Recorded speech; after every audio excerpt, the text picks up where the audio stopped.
दिलेल्या माहितीची पडताळणी करा. बातम्या प्रकाशित करण्याआधी तथ्यांची नीट पडताळणी करणे अत्यंत आवश्यक आहे. चुकीची माहिती प्रसारित होऊ नये म्हणून विश्वसनीय स्रोतांकडून माहिती घ्या आणि विविध स्रोतांद्वारे तपासणी करा. पारदर्शकता ठेवा. पत्रकाराने आपली माहिती कशी संकलित केली, त्यामागील स्रोत कोण आहेत हे स्पष्ट करावे. यामुळे वाचकांचा विश्वास वाढतो आणि पत्रकारितेचा प्रामाणिकपणा टिकतो. नैतिकता पाळा. पत्रकारितेची नैतिकता जपणे महत्त्वाचे आहे. गैरप्रकार किंवा भ्रामक माहिती टाळा आणि सत्यनिष्ठेने काम करा.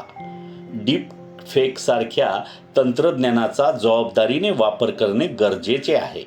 हे उपाय डिजिटल युगात पत्रकारितेतील विश्वासार्हता टिकवण्यासाठी अत्यंत उपयुक्त आहेत आणि पत्रकारितेची गुणवत्ता राखण्यास मदत करतात.